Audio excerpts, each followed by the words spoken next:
Welcome to another episode of Haldanes Law Matters. Thank you. And today we're talking to Amelie Dionne-Charest, an award-winning entrepreneur, managing director of life and health insurance advisory firm Alea, and co-founder with her husband of the health information platform Healthy Matters, which is kind of a nice tie-in with Haldanes Law Matters, I think. Indeed. Now, do you want to correct me first of all with any of my pronunciation? I was practicing with it before we started rolling, but all of it was perfect, except for my name. I would say I'm Amelie Dionne-Charest. Well, we'll settle. That's wonderful. The way you said that's beyond me. I don't know why it is, but Englishmen are really bad at foreign names and languages. Well, you'll have to excuse my French-Canadian accent. Yes, and that's you're in fact French-Canadian now. So you can come on to that. Yeah. And your hometown, as I understand it, was Montreal. Correct. Well, I was actually born in Sherbrooke, but I'm a Montrealer, and this is where I studied law at McGill University and where I met my husband, and where I also passed the bar many years ago, and where I started my career practicing medical law. I see. Your speciality was medical law. Correct. I remember first day of law school, we read a medical law case, and it just hit me that I was going to specialize in health law, that I was also interested in bioethics, and I decided for the rest of my legal studies to choose all courses related to health law, and I also did a master's degree in medical law and medical ethics in London at King's College. It's a gift, isn't it, when at an early age you suddenly find something that draws you in, or you're drawn into it. Agree, and although I don't practice law anymore, I'm still in the health space, and so I co-own and co-manage Alea, a health insurance brokerage firm here in Hong Kong, and I also co-founded with my husband a health information platform called Healthy Matters, and it's available in English and traditional Chinese here in Hong Kong. Well, we'll look that up, and I hope our listeners will too. But I want to transition for a moment, because there you are becoming interested in all of this stuff in Canada, and I think I've been told that there was a New York chapter. Is there any truth in that? You're absolutely right. There is a New York chapter. So I practiced health law in Montreal for 2 years at Heenan Blakey, and moved to New York City for love, to be with my husband. And I had to question my career at the time. I was in New York City looking for a job, and so I decided to stick to my passion, health and healthcare. And I worked for a startup in the diabetes field and did some business development for them in New York City. So it wasn't law at that stage? It wasn't law, no. Did the startup work? It still exists, indeed. Yes, it does. But I moved on because I very unexpectedly needed surgery in New York City. And this was before Obamacare. And our insurance at the time argued pre-existing condition and didn't want to cover the surgery. And it made me extremely vulnerable. I remember I had to ask my parents for money to pay for the surgery. As everyone knows, American healthcare is extremely expensive. It's the most expensive in the world. And that's actually when it really hit me that if someone like me, a lawyer, well-versed in healthcare, is feeling extremely vulnerable, not knowing what her true options are, not knowing where to obtain credible, trustworthy information to make the right decisions for her health, it hit me that there must be thousands and millions of people out there that really need proper guidance. Yeah, I'm among them. And that's guidance obviously about health insurance, right? Yeah. Health insurance is confusing. The jargon is really hard to understand, and so it starts with health insurance, and then it's also about the healthcare pathways and what we as patients have as choices.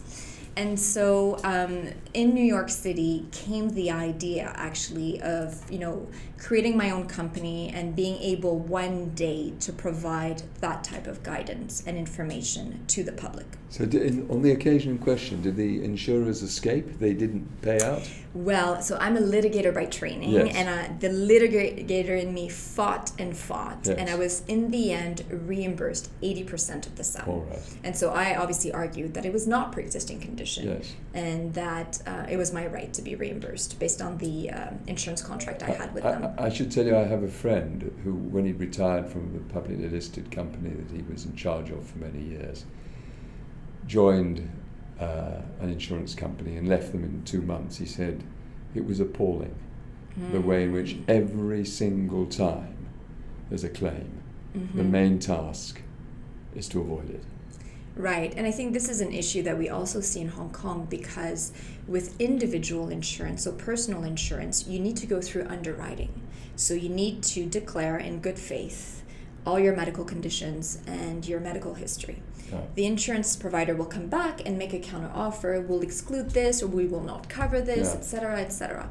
So this means that in Hong Kong, when taking aside work insurance, when you only think of your personal and family life, you really need to sign an insurance policy when you're young and healthy.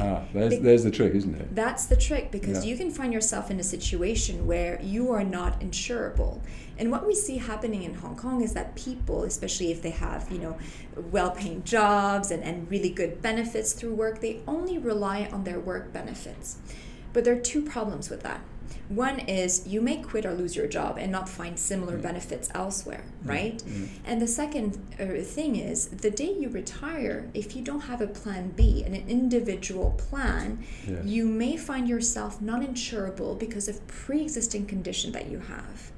Can I say that resonates? I was on a group plan for the firm, you see.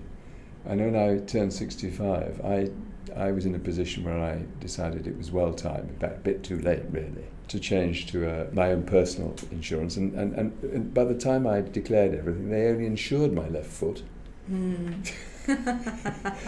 I'm being a bit poetic, but I know what you mean. And you get a long list of things they say that they're not going to insure. So the trick is, if you're on a group plan, you should probably either exit the group plan early and have your own insurance, or go on with the group plan but have a second piece of insurance that starts you off anyway. Yes, our recommendation is obviously to keep your work benefits. There's no harm to that, and they're provided by the employer, but the recommendation is to have, in addition, an individual or family plan that you can keep on renewing and making sure that your pre-existing conditions are covered. And you don't need to take both in and outpatient. Really, when you're insuring yourself against high ticket items and risks that can be extremely expensive, you need to insure yourself against cancer, surgeries, etc. And that's an inpatient plan. So that's the bare minimum that every person in Hong Kong should have as a policy. And that makes the premium a lot cheaper. Correct. It's usually half. And the other trick, it occurred to me, this is from my personal experience, is if you cut out America, you say you're covered for the world but not the United States, then it comes another half cheaper. You're absolutely right. So when removing the United States, it's usually 50% less.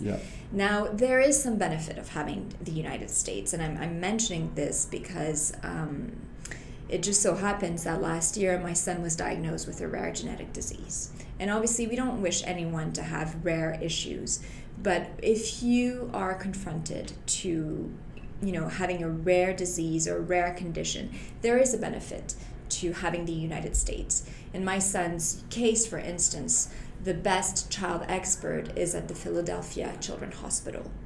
Yes. My insurance plan excludes the United States. Which means that if I were to seek advice from that hospital and that doctor, it's not going to... Exactly. Now, thankfully, I can have access to other doctors in Hong Kong, Canada, France, elsewhere, that my insurance covers. But it's just, people have to remind themselves that even though you can decide to exclude the United States, should you want to make sure you have access to everyone, all experts in the world, there's a benefit to having the US. So again, if I'm drawing on my own experience, because it's probably the experience of our listeners, my view was this: let's assume you got the cancer, and it was going to be the operational bit. So that's the inpatient, and then, in my case, 60 days thereafter care. But the trouble with nipping off to the United States is that you're very much on your own, unless, of course, you're in America. So all that aftercare as you come out of surgery, it seems to me, is it's detrimental to your recovery to be in a strange place with no support system. That's a really good point. We advise a lot of people in Hong Kong, a lot of expatriates, and I apply this expression in a very broad sense. And so a lot of people will say, well, I have a passport elsewhere, I'll go to the UK, I'll go back to Canada, I'll go back to France. And the truth is, and you're absolutely right, when you have a life in Hong Kong, a job, kids, family, or children in school, it's not easy to say, I've been diagnosed with X cancer and I'm going elsewhere, because you don't have that support system, right? And so it's absolutely essential to make sure that you're well covered in Hong Kong. And in Hong Kong, to be frank, the medical system, both public and private, have a very good reputation. Yeah. It's excellent. It has its challenges, and we can talk about those challenges, but from a medical perspective, it's excellent. So it's true that you have to make sure that you're firstly well covered where your life is based, and then having options elsewhere is a little bit secondary. I think so too. Again, personally, I've had a call upon the medical services this year. I don't normally. This year has been an exception, and I found them outstanding. And I should also mention that AIA deserve a plug, because they were very supportive. Oh, that's good to know. Good to hear. Yeah. So I was going to ask you about relative expertise around the world, because I suspect you have a feel for it, given your background in medical insurance and health generally. So do we agree that Hong Kong's up there really some of the better places, at least for a number of different ailments? Well, definitely. I mean, if we look at public system here in Hong Kong, or just the overall health system, first of all, we see one of the highest life expectancies in the world, one of the lowest infant mortality rates in the world.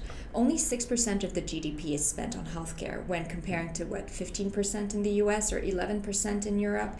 So we have a very performing and robust health system. Now, like all healthcare system, it has its challenges.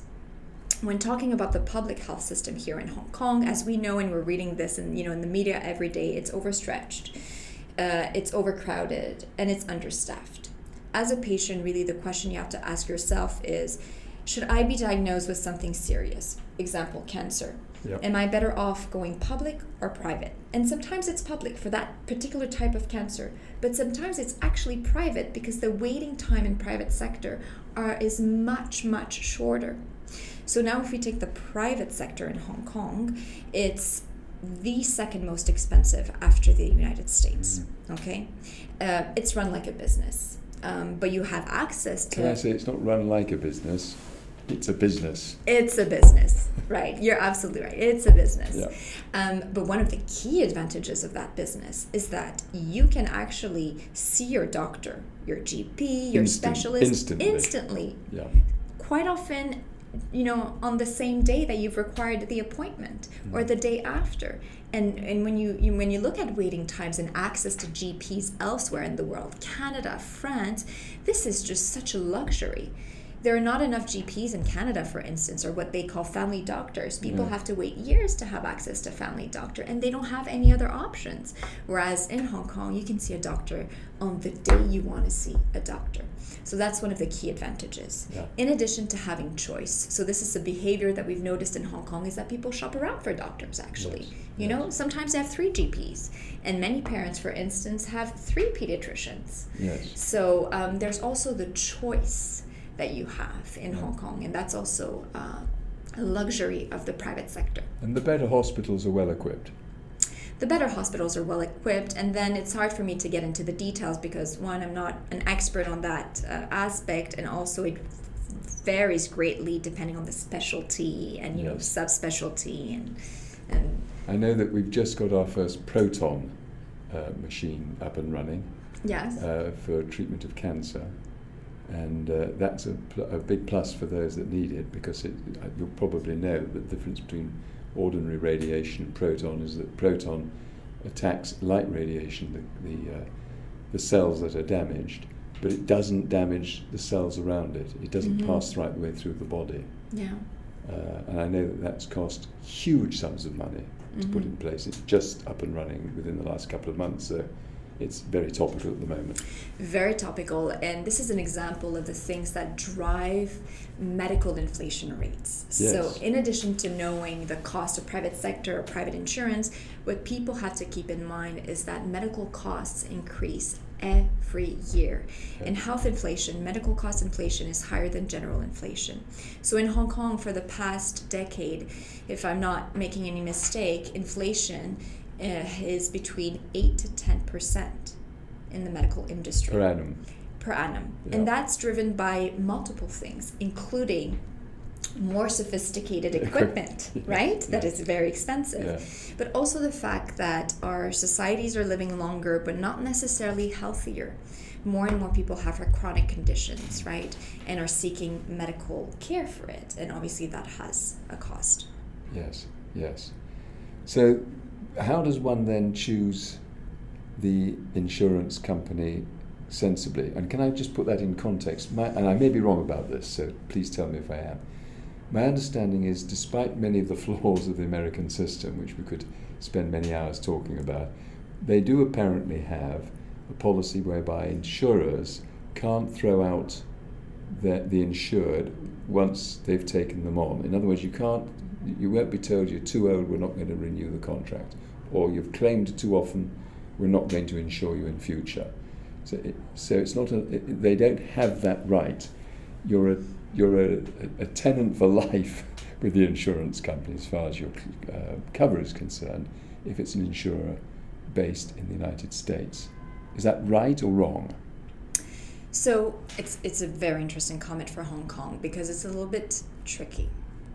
In the past, insurance providers in Hong Kong could actually kick out some of their overclaiming customers or based on a certain age.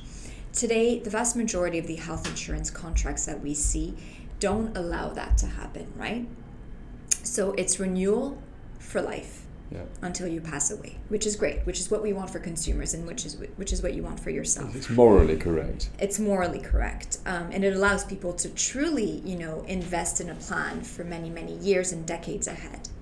However, what happens is that usually in each policy contract, there's a little line somewhere that lawyers can pick up very easily, but that will say that they have the right to discontinue the product and to shelve the product.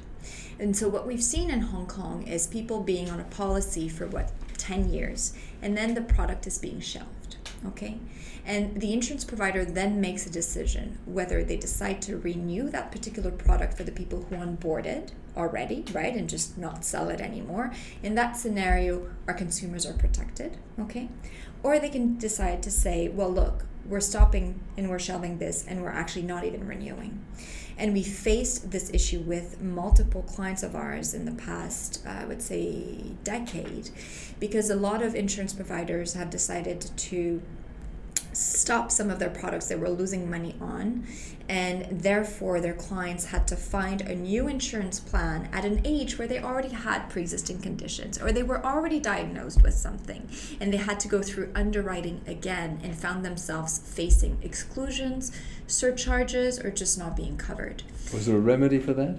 There was no remedy for that. So that's why it's really important in Hong Kong to choose, when you choose your personal or family health insurance, to choose a provider that is extremely solid here in this jurisdiction.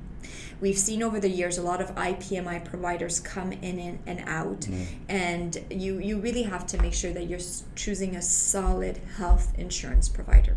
Otherwise, you may find yourself in that vulnerable situation. So it's normally a big reputable company that Correct. Has a reputation to protect.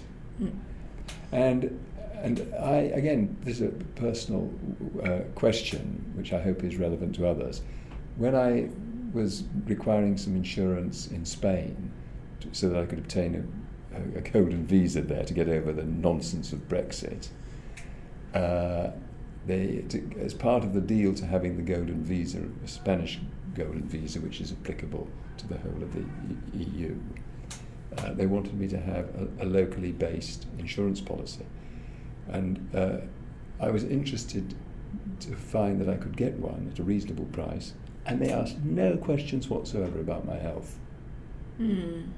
Is that something that the European jurisdiction is exercising? Is that the way they work with insurance? I think in general, Europeans are a lot more protected in regards to insurance. It's less the case in Hong Kong, although since the inception of Insurance Authority, we're seeing that consumers are more and more protected, but perhaps not to the level that we're witnessing in Europe or even North America. Yeah, well, I had to say I was surprised. I mean, I think I turned 70 at the point in which I took on the policy. They wanted to know my age, and that was it. Yeah, and that's hugely beneficial, right, yes, for consumers. Yeah, it's wonderful. And it's not the case here in Hong Kong. So a few years ago, the government launched with the insurance industry the VHIS plans with the willingness of better protecting consumers. And I think it's a great step forward, although we need even greater protection for consumers in Hong Kong. Has the government, it occurred to me while you were talking to say this, that the government could actually set up a private system of its own. It could be they could become the insurers, charging a premium and protecting the citizens.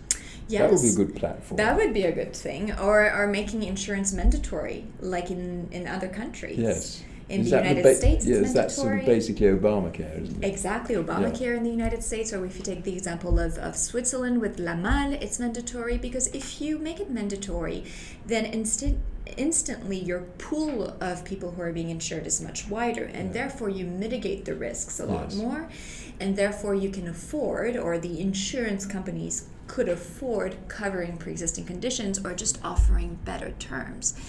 But what I'm hearing from the market is that it's not in the plans. I mean, it's not going to happen tomorrow. No. But I think that if we keep on educating people on the importance of getting the right health insurance and the right financial health protection, we can really push the industry in offering greater benefits to consumers and greater protection to consumers. And if you're a gambler by nature, and I know one or two people that have taken this route, you say, well, look, I'm going to pay a lot of premiums. I'll self-insure. I'll put aside what would have otherwise have been the premium, and if it goes wrong, I'll have money to call upon. If you want to put aside $500,000 USD, sure. If you want to put aside, if we take the example of some of the most outrageous bills we've seen in Hong Kong for cancer treatment in private sector, it easily starts, at $1 million HKD, but it can be 10 times that price. Yeah. So, if you make the math, if I take my example, I pay about 150,000 HKD per year for my entire family's health insurance, and we're very, very well covered. And if one of us needs a surgery in the year, which obviously we don't wish upon ourselves, but if I take the example of my husband who had recently a very simple hernia surgery, well, his surgery was more than 150,000 HKD a year. Yes. And already in itself, we justified, the cost of that premium, the investment in that premium, just by that single surgery.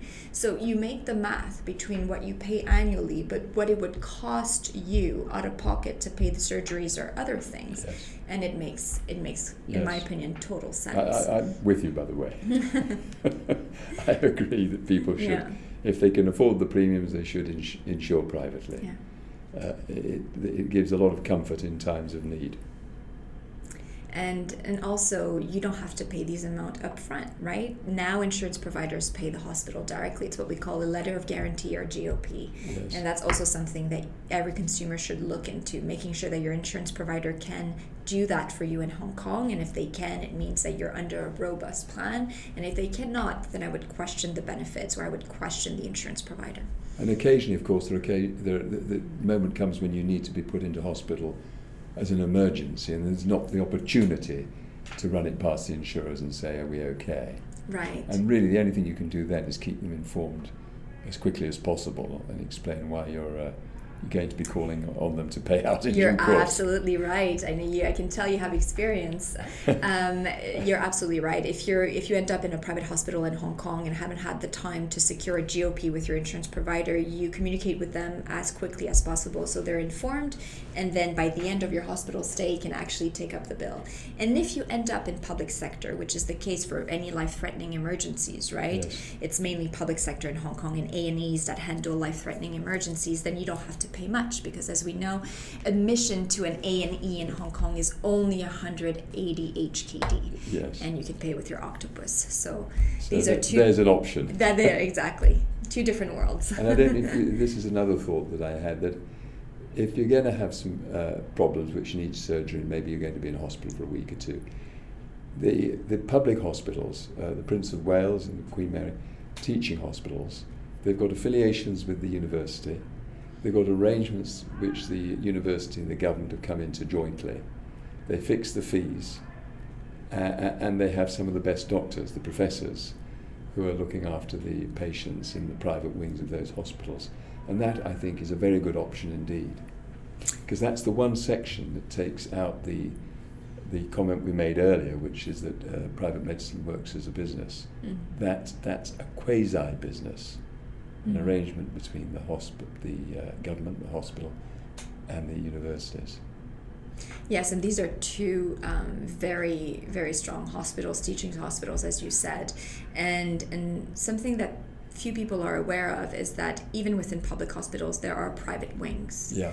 And so you can decide to not be in a ward with other patients, but pay a little bit more and have your private rooms. Or even within public system here in Hong Kong, there are options, definitely. And the key advantage is that you don't have to ask yourself what the incentive of the system is, right? When you're going public, the main incentive is to rationalize cost and provide the best care to the most people in Hong Kong. So there's a level of comfort as a patient that comes with that. For the patient, and interestingly enough, you may agree, for the insurance company, because they know they're not going to get ripped off by private practice inflating the fees. Yes. So that's something that's worth thinking about for individuals that find themselves with medical needs. Even if they've got insurance, they can be more comfortable that they're going to be fully covered. Yeah. Well, that's been very interesting indeed, and I hope that our listeners will find it interesting as well, because in the end, most people at some point are going to need medical help, and most people require insurance, and occasionally they need lawyers, because the insurance companies can be devils at times. Thank you so much for being our guest today. Thank you for having me. This was a real pleasure. It's been a pleasure for us as well. Thank you.